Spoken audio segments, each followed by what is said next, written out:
KY3's We the People is proudly sponsored by Pascal Air Plumbing and Electric. We the People. 3 simple words that mark the beginning and define a nation. Through every challenge, every triumph, every voice, we've carried that promise forward.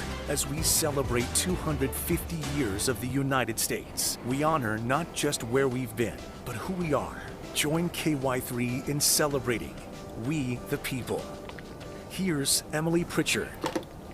Welcome into today's We the People. Great to be with you. Today, it's all about Route 66. We are really revving up that centennial celebration, which all of those festivities kick off right here in Springfield, Missouri, the birthplace of Route 66 at the end of this month, specifically April 30th, which is when that telegram was sent giving Route 66 its iconic name.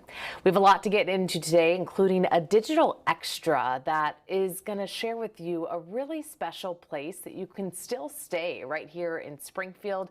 We'll dive into that in a moment, but first we're going to talk about some of those iconic Route 66 roadside attractions.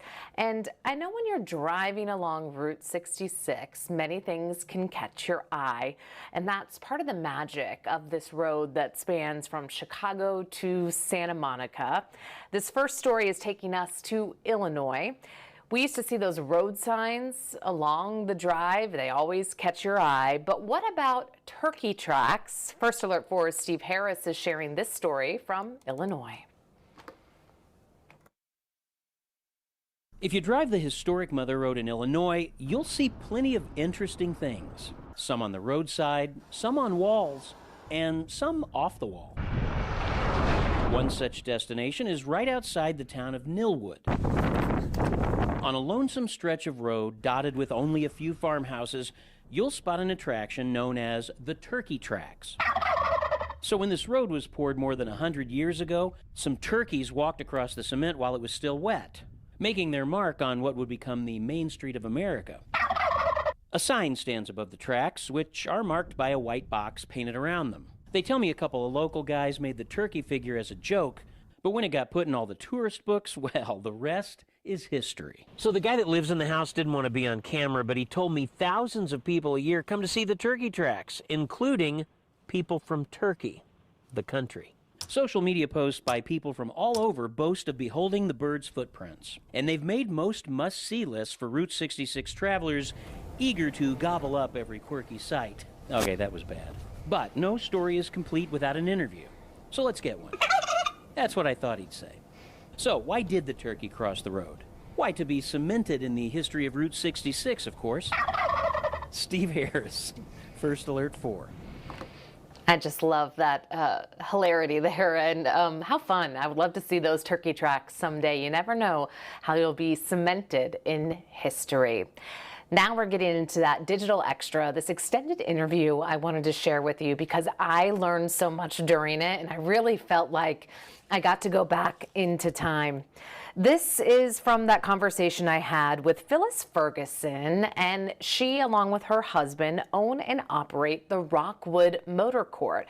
It's located right here in Springfield. It first opened in 1929. That was just 3 years after Route 66 was born, and it followed right after. It is known as the oldest motor court or motel along that entire route of Route 66, and you can still stay there today, and it has some really special character, flavor, and style. And I learned so much about the history when talking with Phyllis.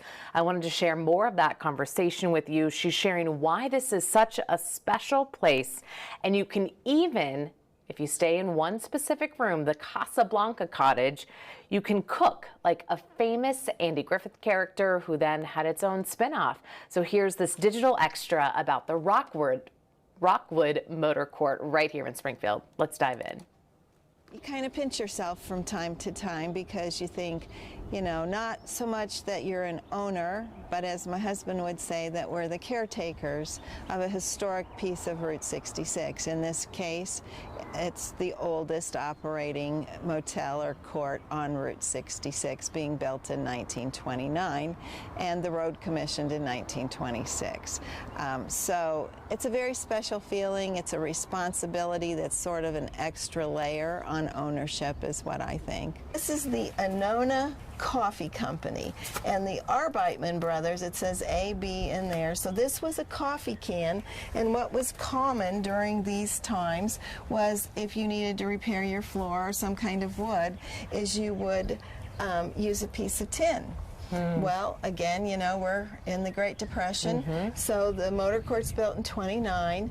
The Anona Coffee and Tea Company operated from the 1880s until it went bust in 1935. So we know that this tin has been on the back of this cottage since sometime between 29 and 35. Wow. So those are things that you find that help date what you've got. It's a step back in time when they come to the Rockwood Motor Court, that they get a sense of what it was really like, and in those past years, you know, in the 60s, in the 50s, in the 40s, in the 30s, because we've tried to preserve as much as we can of those days gone by and those times. This year, the Mother Road is celebrating its centennial. Has that added some pizzazz to some of your visitors, the people you're hosting, some of the excitement around people visiting Route 66? People are very excited. There's a very strong buzz among guests on the road, and also amongst us who are owners, operators, and business folks on Route 66. It's quite an accomplishment in this country to hit 100 years. Now, some of our international travelers who live in countries that have been around for a long time and still have buildings from 700 BC don't maybe see quite what we do in the 100-year anniversary, but they're here because they want to experience what's going on Route 66 this year. Right up there is the old green shingle, which was so common in the 30s and 40s. Yes. How interesting to quite literally peel back the layers of history that you're seeing through repairs. Absolutely, it is. I mean, you know, there's just interesting stuff that's part of history that, had we not really determined that we were going to restore this property as closely as we could to how it was originally. But when you think back to those people in the 1920s that had this idea, what do you think about that, thinking back to their mindset at the time? Well, I think I have thought about that a lot, and I still think about it because, according to history, Devern Ruckman built and operated the Rockwood Motor Court, but then at that time it was called a tourist camp. And Devern was a woman. So thinking of a woman in 1929, she was found in the census, or the Springfield census in 1931 as a widow. So she took a lot of chances. That was just, you know, opening a business, building a business like she did, was not something that was common. She unfortunately had pretty bad timing. She opened the motor court, and in October the Great Depression hit our country, turned our economy upside down as the rest of the world economy, and it was very tough times. I think she probably had the idea that, you know, this was something that she could do and do successfully, because we had this new Route 66 coming through, and probably right in front of her door. The house precedes the cottages. It's built with square nails, so we know that it's probably a good 30 years older, and this was probably the add-on for her. You know, and I can only just make this story up about, you know, maybe her husband had just passed away and she needed to think of a way to take care of her family, and she had a little bit of money. She built these cottages she could take care of, and then all of a sudden her world's turned upside down again.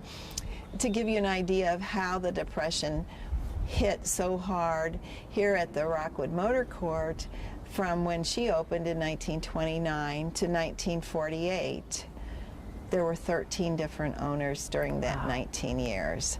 They seldom lasted more than a year or two.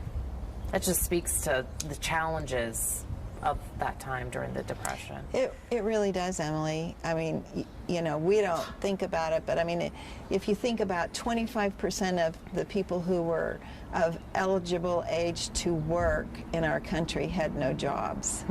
How that affected our country, plus the whole banking. And I think that's probably why we didn't see another motor court built on Route 66 until 1935, because there was just no money, individuals or at the banks. You mentioned the birth of the Mother Road really probably spurred her idea of starting a place like this. And then after the Depression, and then things really start to pick up along Route 66. And along with that comes the need for some place to spend the night. And there's the boom and the business opportunity that came here. Oh gosh, I mean, we got through World War II in our country, and then it was like, you know, we'd been through the biggest war our country had ever experienced. We'd been through the worst economic downturn our country had ever experienced and ever has. And then all of a sudden, you know, it's no longer bust, it's boom, and people are traveling, businesses are thriving, and that's one of the things that we can't forget. I mean, it wasn't just people who were on vacation or traveling from point A to point B to see families, but the Rockwood's experience was there were business people who stayed here. And even today, we still have people often who come here and stay because they're doing business in Springfield. How wonderful to think about that. You come across someone's scheduling agenda when they're making their plans. That's right. And it's exciting to me to see that we are offering the same experiences today that folks were having 50 years ago, more, and sometimes less. And we're operating in the same style pretty much as they did. My husband Tim and I live on the property in the house, and our business is out our back door. People so often get rid of the past, tear things down, start new, modernize things. What would you say to others out there who maybe have an idea and are encouraged by seeing a place like yours that has preserved the past and been so successful? What would you say to others out there maybe thinking, gosh, I could do something like that at a piece of historic property in my own community? I would say absolutely you can do that. You know, there is a good segment of people who look for this type of lodging or experience. And then there are people who want to support small businesses. There are people who are looking for historic experiences. As you may have seen, we are listed on the National Trust's Register of Historic Hotels. So there are people who definitely seek out these historic establishments. Then there are just people who happen to, you know, we had people who came the other night and stayed because she said, well, do you know you have the highest rating of all the hotels and motels in Springfield? And I said, well, no, but I'm pretty happy to hear that. And so the reason why they came here was for that, but by the time they left, I mean, they came in and they were sort of enchanted with this place that was like stepping back in time. They were probably in their mid-60s.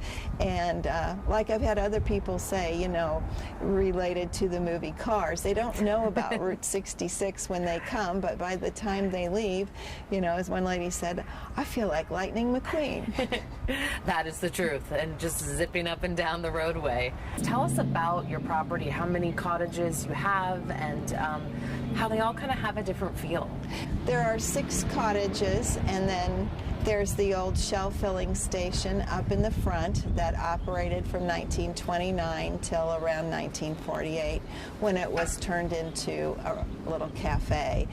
So that obviously has the theme of a Shell gas station, which is a lot of fun. A lot of people have a life goal of staying all night in a gas station.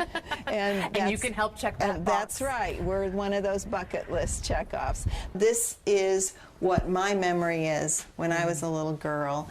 Detail is very important to me in what we do here. So if you look on the walls, these pictures all reflect not today's world, but that era of the 40s and 50s. Was it fun collecting different, decorating, and leaning into your different ideas? And stressful, It was great fun, because the deal is I was sanding and painting all the trim for the cottages. So, and when I got to 1,000 feet, I quit counting.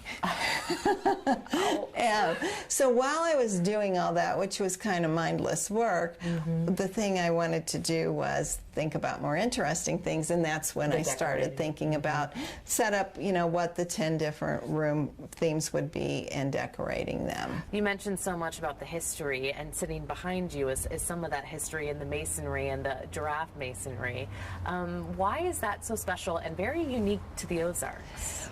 Well, most of the Ozarks is kind of Scotch-Irish descent, and so you see people who came here, the Irish and the Scottish to some degree, and they didn't bring much of anything or anything at all with them, and so they had to live off the land, so to speak. And if there's one thing we have plenty of in the Ozarks, that's it. It's these things. Just try to grow a garden. So it's, it was free, and we also had, we had a lot of timber too, and so it was easy to build a house, and what's more, brick's not even as sturdy as the stone. And so I think that speaks for a lot of why we have a lot of rock masonry in the Ozark. The motor court was in weekly, monthly rentals for over 20 years when we took it. And so sometimes the repair work hadn't been done to the standard that you would have hoped, and so some of the work was done with caulk, which if you look at this here, there was a tool that was used, and this extrusion of masonry on the outside, which makes it look like the giraffe-style masonry, was covered. It was gone, and it was covered with caulk. So Tim did a lot of caulk removal. And then he also did a lot of caulking in other areas. And then he did the repair, around the corner. I mentioned earlier that this was 2 different rooms. There was a garage, a two-bay garage for these 2 rooms. Well, when it was built, it preceded the rock masonry. So when they rocked just right around the soffit and the fascia there. So first we thought, oh gosh, we looked at it and we're like, something's wrong with You're that. like, is that good or bad? And then the more we looked, we were like, well, what's that old green shingle hanging out of there? And then we started piecing the story together and realized that, heck, they just rocked around the soffit and fascia, and it's still there, and Tim doesn't have to do a repair because that's part of the history of how the Rockwood evolved. Wow. Special. We got to the original, which was so exciting because it's in really great shape. And it's beautiful. I mean, we didn't even have to add any more tin repairs. But you could if you needed to. We could if we needed to. Your favorite piece of history here, or do you have a favorite corner? Or I'm sure you look at it as a whole, but also there's a lot of little things. There are a lot of, favorite things. I like to sit on the patio in the evening after everybody's tucked in and just look at look at the cottages and think about, this is not any different at all than it was 90 years ago when people were here. I think one of my favorite stories was an elderly woman who remembered staying here as a little child, and they didn't stay inside one of the rooms. They actually pitched a tent and stayed out back. And again, it helped me to realize, the hard times as well as the good times that folks were going through, and that has been seen here at the Rockwood. And she didn't say it was a bad memory. And if you're a little kid and you're traveling to Oklahoma or wherever, from wherever in Missouri or Illinois or Kansas maybe, you just had an experience of camping out for the night. And I'm sure it was memorable. Well, I'm sure it was, because they may have camped several nights in a row, and hopefully they had enough, food to feed them. But that's kind of how it was during the Depression. But you think about, that was a different time. It's now then we do see people who come for all different reasons here and experience the motor court.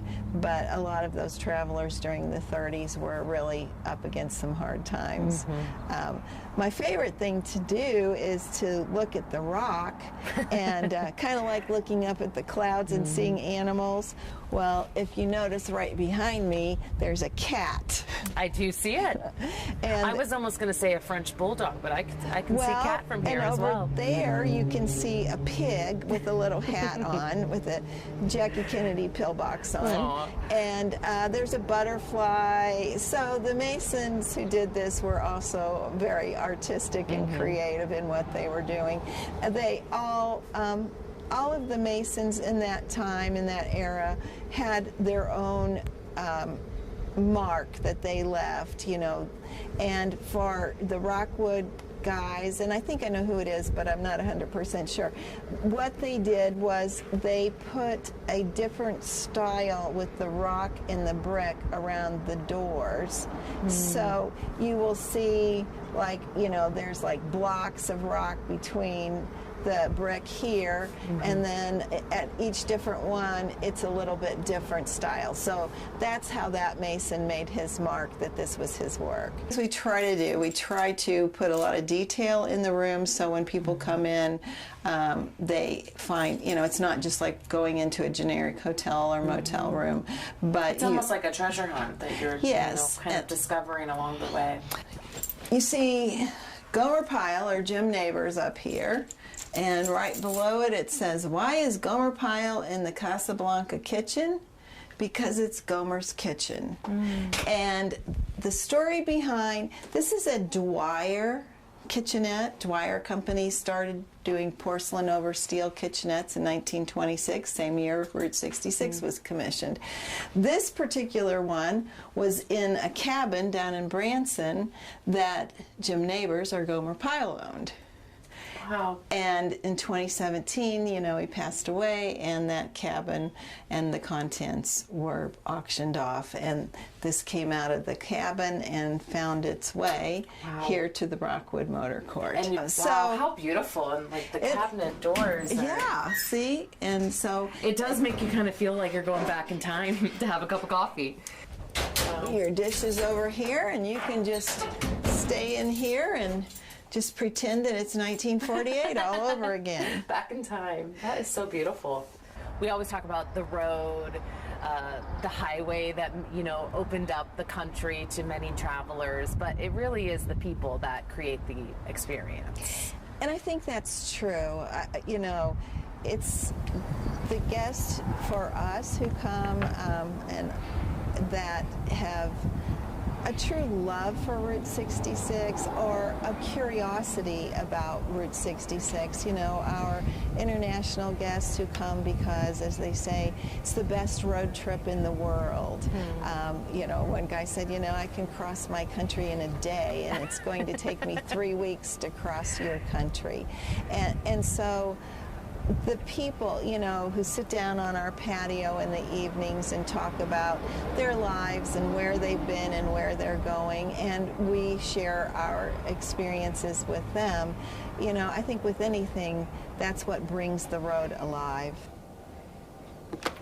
I just love that conversation with Phyllis. I learned so much about the history of Rockwood Motor Court and also what it was like during that time. And those rooms are just beautiful. When you book at Rockwood Motor Court, you actually choose the theme. That's how you book your room there. And then, of course, you get to enjoy so much of their beautiful outdoors and patio space. And don't forget to take a look at that tin piece that's on the back of that Rockwood cottage. Such a beautiful piece of property.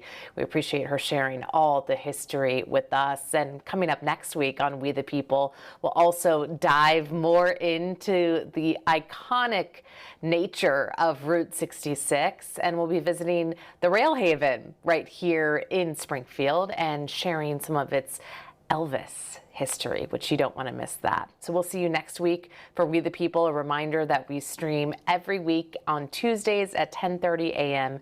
and also Thursdays at 6:30 p.m. But for now, that's We the People. I'm Emily Pritchard. We the people. 3 simple words that mark the beginning and define a nation. Through every challenge, every triumph, every voice, we've carried that promise forward. As we celebrate 250 years of the United States, we honor not just where we've been, but who we are. Join KY3 in celebrating We the People. KY3's We the People is proudly sponsored by Paschal Air Plumbing and Electric.